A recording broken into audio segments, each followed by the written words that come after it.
Well, exactly happen is difficult, but I'll try. I was born in Berlin, Germany in 1933. That happens to be the year that Hitler came to power.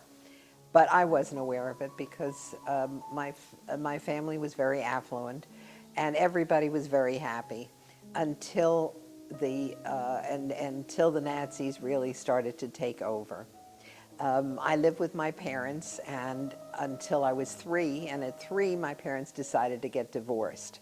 So my mom and I went to live with my maternal grandparents, and my father went to live with his parents. And he had weekly visiting rights, so I could get to see him.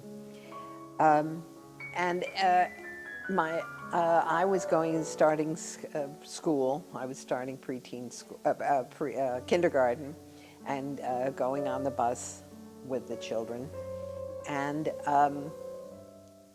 we, well, I'm jumping ahead of myself really a little, so you can edit that out. But when I went weekly to see my father, my cousins were there. And my cousins would begin to tell me what was really happening in this world. They told me that they were thrown out of their school because no Jewish children were allowed to go to public school anymore. So they had to go to a Jewish school. And suddenly their friends didn't want anything to do with them. They ignored them or they spat at them. And so they were very unhappy. And my family, who had been so wealthy, was suddenly hit with all these Jewish taxes. So as now, everything was not as comfortable. So weekly I would see my family, and I was so happy to see my cousins because at least they told me what was going on. And then I go back to my grandparents and everything was wonderful.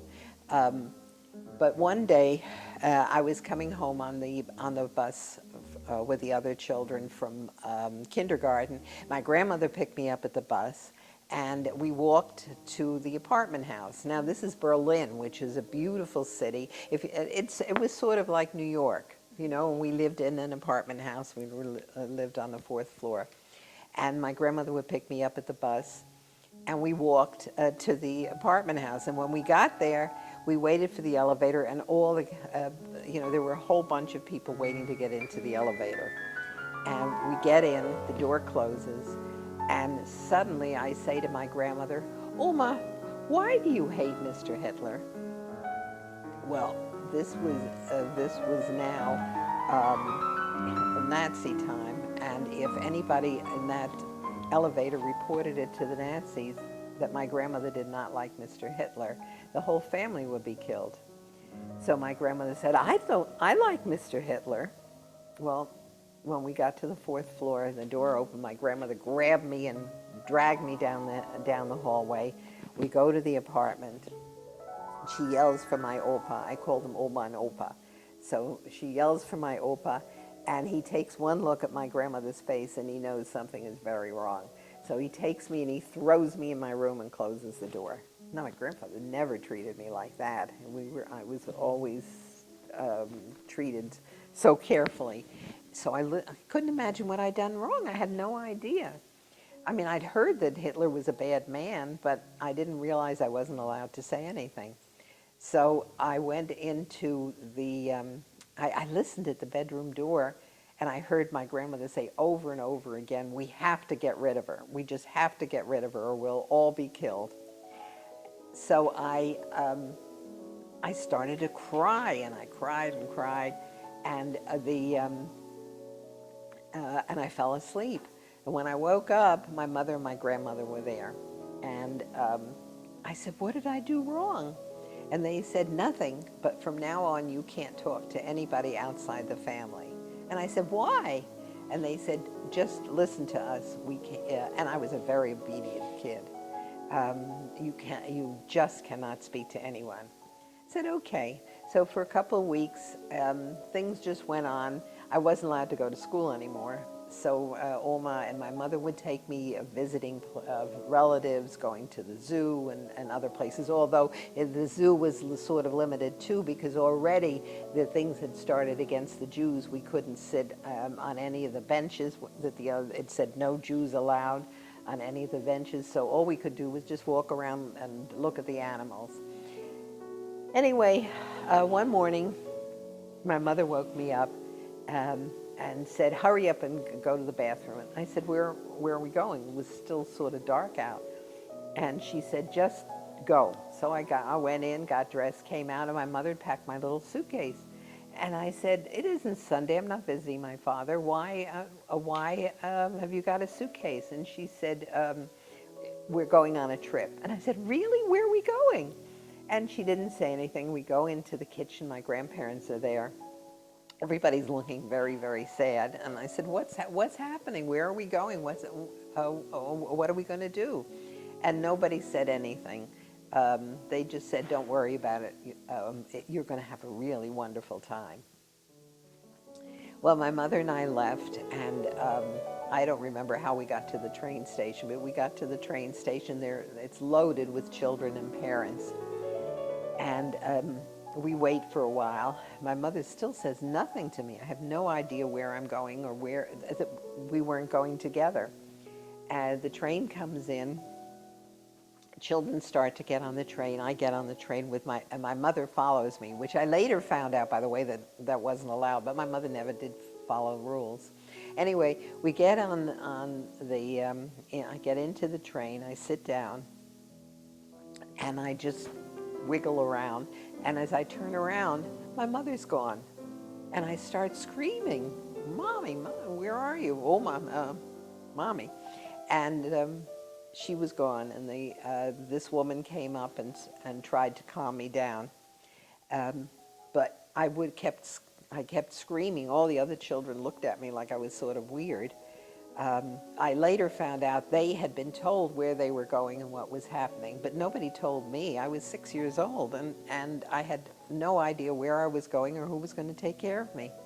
So, and then since I wouldn't shut up, this woman came and she grabbed me and she put me into a room, which must have been a kitchen, because I remember all the stainless steel counters and everything. And I was screaming, and she said, you have to be quiet. You just cannot make a noise. And I said, why? And they said, because those are the rules. So she left me, and I sat there and cried for a while. And then I thought to myself, okay, Oma said she didn't want me. My mother doesn't want me. Nobody wants me. I'm going to be okay. I'm absolutely going to be okay. I was 6 years old, and I was going to be okay. Anyway, the train is coming to a halt. The woman comes into the room again, the same woman, and she had my suitcase. And we all get off the train. And I go over to the other children and I say, where are we going? And they said, oh, we're going to England and we're going to be safe. It's going to be wonderful. And I said, England? What's England? At 6 years old, your sister would know what England was, because when she was 6, you would have known what England was. But in those days, we didn't have television. We didn't have television. We didn't have cell phones. We didn't have any of those kind of things. So the children were much further behind in learning than you are today. So I'm talking to the other kids, and then everybody comes. First of all, I found out that we were then in Holland, and some of the women came in Holland and brought us cookies and things to try to cheer us up. Although some of them weren't, so many of them were happy anyway. Anyway, then we go onto the ferry, and we go to England, and we get off. We ended up in Liverpool Station, and all the children there, we all sat on the ground at Liverpool Station, and we had on us a little cardboard thing that said a name and a number on us. Not our name, just a number on us. And we sat on the ground and we waited. I didn't know what we were waiting for, but suddenly this woman comes over to me and says, Anita? And I said, yes, but she said that in a Russian accent. And I said, yes, I'm Anita. And she said, the motion that I should come with her, and I did. And I started speaking in German, obviously, saying to her, what's your name? Do you know my family? And she just said, no, no. She was Russian. Anyway, we somehow got to her apartment. Now I'm in London. I don't have any idea who this woman is. And she's taking me to her house, which was an apartment in London. We get to her apartment in London, and her husband is there and two teenage children. Well, the children were obviously not too happy to see me. Here's a screaming kid because I'm still crying and not a happy camper because this woman didn't talk to me, and obviously these kids weren't going to talk to me. And anyway, we didn't speak the same language because they didn't speak German, and they also turned out not to speak English very well. They were Russians. And I went, she showed me where my room was, which was a little room which I was sharing with these teenage daughters. And they had set up a little cot for me and someplace to put my little bureau to put my clothes. And they just left me there. And they went into the kitchen. So I didn't know what to do. I sat on the bed for a while, on the bunk thing that they had given me to sit on. And now here I was in London. I didn't speak the language. Everything was different, and these people didn't like, they ignored me. So I went out to the kitchen, I talked to them, and since they didn't answer me, I just motioned, can I go downstairs, because it was an apartment house, and I heard kids outside, so I thought I'd go outside and play with the kids. So I went downstairs, and I start to walk over to the kids, and I say hello in German. These were British kids. And these British kids knew what was going to happen, that the war was going to start and that the Germans were going to start bombing them. So these kids were obviously not too happy to see a German kid because they assumed I was the enemy. So they started throwing things at me. So I went back upstairs, and just a little while passed, and the woman, the Rosinskis, her name was Mr. and Mrs. Rosinski. I don't remember the name of the teenagers. They enrolled me in school, and I have my first report card here, which I will show you. And I did really well. I learned English like that. They still didn't understand me too well, but were they nice to you? They ignored me. They really ignored me. But I just figured, okay, this is the way it's going to be. I'm going to go to school, and did not hear from my family, so I had no idea that if I would ever see them again. And I went to school, did well, and I stayed with them for about 7 months. And one day my mother shows up. Now, I hadn't heard from her all this time. I had no idea that she knew where I was or that she cared. Did you know how long it was when you got to London and when you started Korea? It was about 6-7 months. And and she, of course, hugged me and was so happy to see me. She was very emotional. But I thought to myself, you didn't want me before, why do you want me now? Little did I know what a terrible thing it was for her to have done this.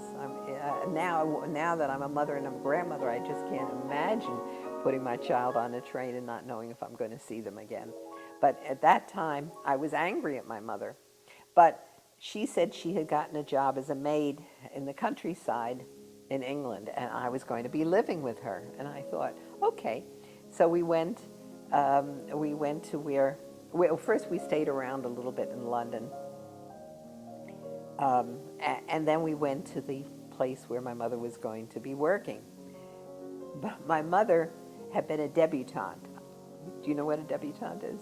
Well, a debutante is a very big social thing here in the United States as well as in Germany.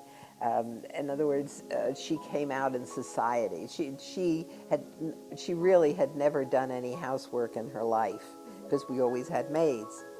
And here she was going to be the maid in this house, and they had a little girl, and I was supposed to be friendly with this little girl. Well, the little girl didn't like me too much, and I didn't really like her too much, but that was all right. But my mother kept dropping dishes and not doing her job very well, so 1 week later they fired her. Now, my mother had to work, to support us, and also, but she was an illegal, a legal immigrant. Do you know what? Yeah. Yeah, you know what that is, because there's so much controversy in this country now with legal and illegal. And now we were both legal immigrants, and my mother had to go back to London to make a living. But by that time, the war had broken out, and they didn't allow any children in London. So I couldn't live with her in London. So she put me in an orphanage, and she went to work. And there were a lot of very strong restrictions in London, so that she couldn't visit me in the orphanage. She could write to me, but she couldn't telephone me because there were so many restrictions on the phone in those days. So I did get letters from her, but other than that, I didn't. I was in the orphanage. I had a boyfriend there, though. By that time, I was 7, and my boyfriend was 8, and he was really good to me. He used to give me Milky Ways, and but the best thing about him was that on the weekends the parents would all come, or relatives would come to visit the kids in the orphanage, and I had nobody to visit me, but he would take me along with him to see to be with his family, and so it was really nice having a boyfriend at that point. But then there was a lady who came to visit the orphanage, who would volunteer in the orphanage. Her name was Miss A.D. Scott. And she came to me one day and said, "Would you like to come and live with me?" And I said, "Sure." So I went to live with Miss A.D. Scott. She lived a couple of hours from the orphanage. And her house was loaded with children. She had never married. But in those days in England, she was able to adopt a couple of children. So she had grown-up adopted children. Her son was in the army. Unfortunately, he was killed during the war. But the daughter lived with them, and we had a good time. She was very strict, but I felt that I was safe living with Miss Scott. And I had a best friend. Her name was Ethel, and she and I would go to school together. I remember it was Miss Scott's house was like on a hill, and we used to run down to the school was down the hill, and Ethel and I would run down the hill with all the other kids. The kids would change. Sometimes some of them would come, some of them would leave, but Ethel and I stayed with Miss Scott. Oh, yes. That was a good question. My mother did know, excuse me. My mother did know that I was with her, but the same thing happened. She could write me letters, and Miss Scott always made me answer the letters right away. But she couldn't visit and she couldn't telephone because of all the restrictions on being an alien. Well, what we were called was really enemy aliens because we were born in Germany, so my mother couldn't do anything but send letters. So I stayed with Miss Scott and a little over a year. And one day my mother shows up, and my mother said, "We're going to the United States, and we're going to be with Oma and Opa again." And I said, "Not me. I'm not leaving Miss Scott." I mean, here, my mother had put me all these different places, and here she thought she could just pick me up and take me away again. And I just held on to Miss Scott, and I said, "I'm not leaving Miss Scott." But Miss Scott handled it very, very well. And my mother and I took a ship. At the last ship leaving, crossing the Atlantic Ocean, going from London to, actually it went to Montreal, and we landed in Montreal, and then we took a train to New York, where my grandparents were. But everybody, it wasn't such a long time since I'd seen these people, but everybody seemed strange to me. And so it was a very difficult homecoming. But they made me feel that they were family very quickly. And I lived with Oma and Opa, and my mother had to go out and get a job. So, but of course, by that time she also spoke English pretty well. And we went, first we lived in Manhattan and Washington Heights. All the German Jews that arrived in the States first lived in Washington Heights. So there were, and they all spoke German to each other, and at least they got acclimated in the United States pretty well. And a lot of Jewish agencies helped us get set. So we went to, my grandparents bought a chicken farm, and I ended up living with my grandparents in Vineland, New Jersey, on the chicken farm. My mother stayed she first worked in Philadelphia, and I stayed there, went to high school, and graduated high school. We couldn't afford camp, which you were just talking about, and I was so jealous. I would have loved to go into camp. I couldn't go to camp, and we were very poor, but I certainly had enough to eat, and we were happy that we were alive, because we kept hearing about what was going on in Germany. Did your mom ever say why she moved to the States, or how she heard about the States? Because you said there wasn't that good of an education. Well, my parents and my grandparents were pretty educated, so they knew about the United States. And actually, what was happening at the time that I left Germany, all the Jews were trying to leave Germany, and the best place that they felt that they could go was the United States.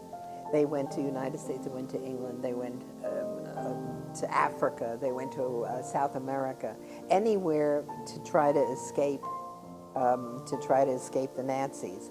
But the place where they felt that they would be happiest and could make a living, the United States was always called the streets of gold. That this is the place where you can make a living and live well. So that's why they wanted to come to the States. And my aunt had come first, and then my grandparents went through Sweden, and they came. People came to escape the Nazis. They went in all directions, and a great many of them ended up in the United States. And actually, when on the chicken farm, we had lots of visitors who came from Germany, who had come to the States, from Germany. A lot of visitors from people we knew from Berlin. And I graduated high school. I couldn't afford to go to college, but a friend of the family told us about Laboratory Institute of Merchandising, and she said that you can to become a buyer, you could make a wonderful living. I had no idea what a buyer was, but then she told me you take other people's money and you buy stuff and you for the store, and you hope that it sells well, and if it sells well, you'll become a good buyer and you'll make a lot of money. That sounded terrific. So I went to New York and I started at Laboratory Institute of Merchandising. And I went there for a year, and I worked at Bloomingdale's part-time at night. And I found I liked working at Bloomingdale's much more than I liked school. And I felt so guilty because my grandparents really couldn't afford to send me to school. So I asked my grandparents, how do you feel if I quit school and go to work at Bloomingdale's? And they said, well, do whatever you want. So I went to work at Bloomingdale's full-time, and I started as a sales girl, and I worked myself up to assistant buyer and then buyer. And I stayed there for 13 years, and then Monsanto Chemical approached me and asked me would I come to work for them. And they were offering me a lot more money, and Bloomingdale's, I wanted to be a merchandise manager so I could make more money and I'd have more responsibility.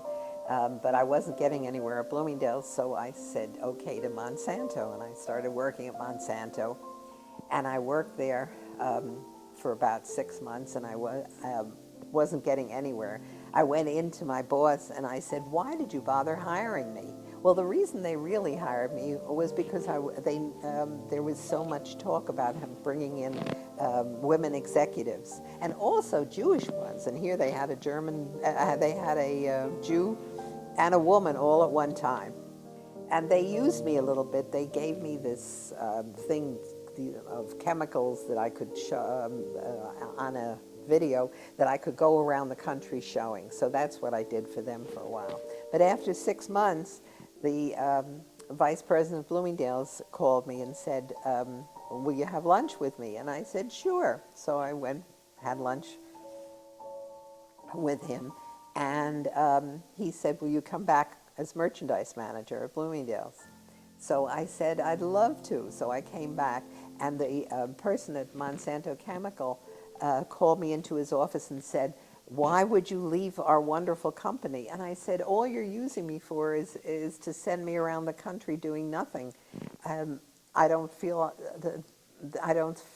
there's any reason for me to stay here. And he said, well, you can never come back. I'm not going to be like Bloomingdale's and let you come back. And I said, that's okay. So I went to Bloomingdale's and worked there another 13 years. And in between, I met your grandfather and on Fire Island. And we had a 3-year romance, and then we got married. And then I had your aunt and your mother, and then I have you and your sister as grandchildren, and I am so happy. Tell me about when you met your father again. Oh, thank you so much for asking me. Well, one day your mother was about 6 and your aunt about 8. My mother comes to visit us, and she hands me a business card and said, this is your father's business card, and he remarried, and he's living in Los Angeles. If you want to contact him, you can. And I didn't know what to do, and I said to your grandfather, I don't know, after 42 years, do I really want to contact him? Suppose he doesn't want to see me. And he said, do it. So I called, and the first time I called, his secretary answers, and she says, Dr. Löwenbeck's office, in that horrible German accent voice. And I hung up. I said, I'm not going to do this. I don't want to see him. And Jerry said, call him again. So I called, and I said, this is Las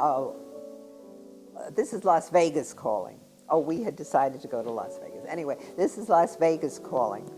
Let me speak to Dr. Löwenbeck, because they called in Germany. They had a doc. Well, your father or your grandfather also has a doctorate degree, but they make them call him doctor. So I put, my father gets on the phone. Yeah, and I said, this is your daughter Anita. Do you remember me?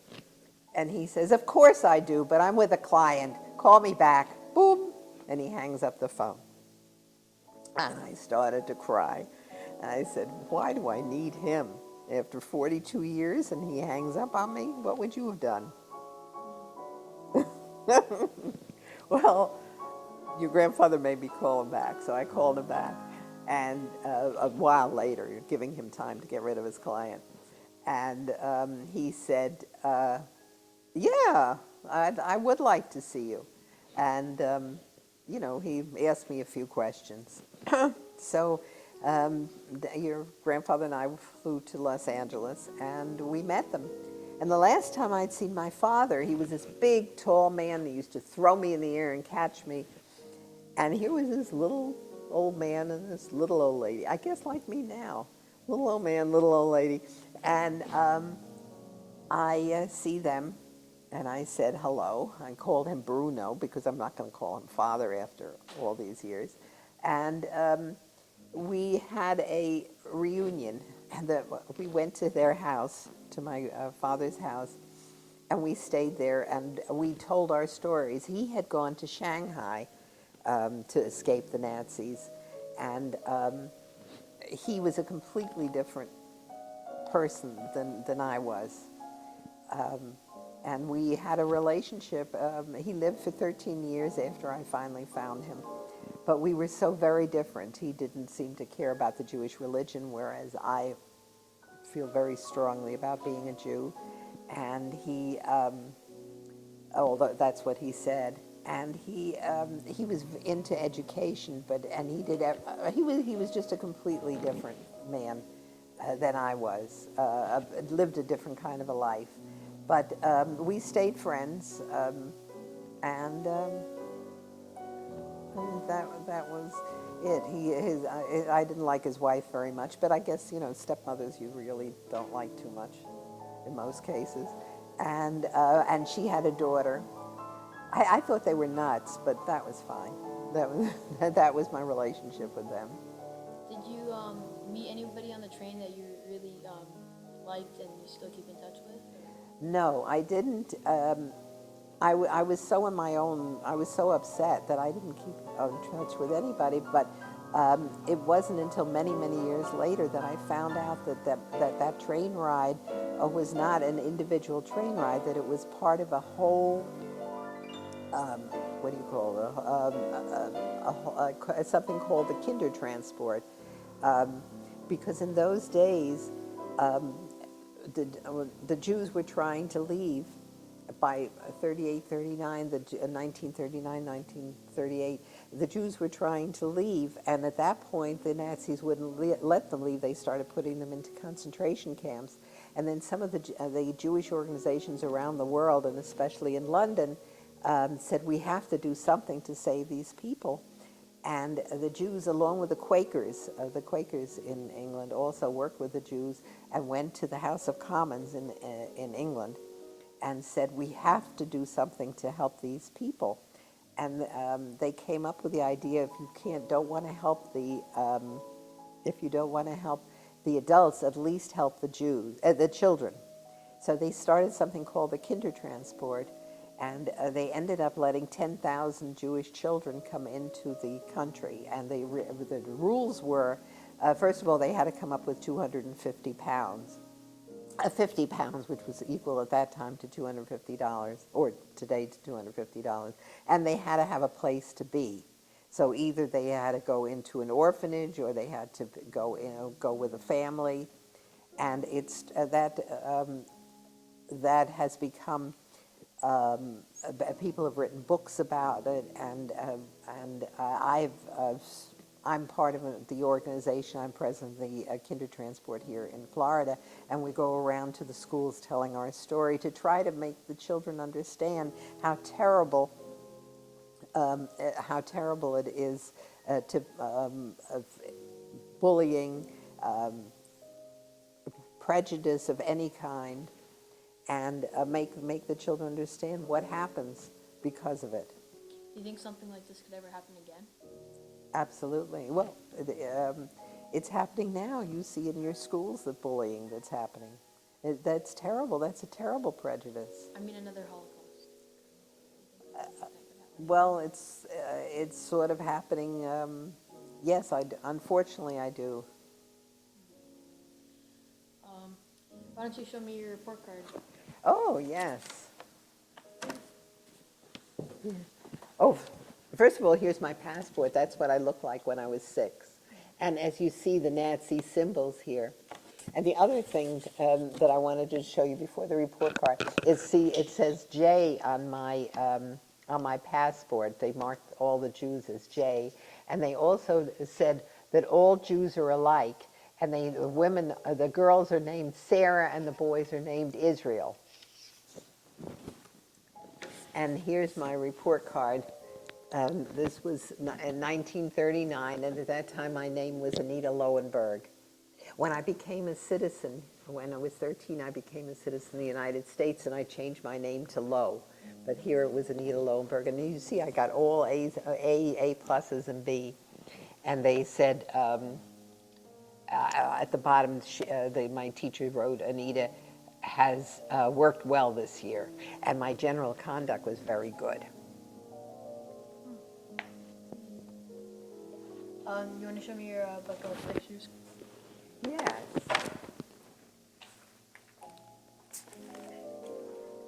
Well, this, just to show you, this was my family portrait. In 1917, this is what the family looked like.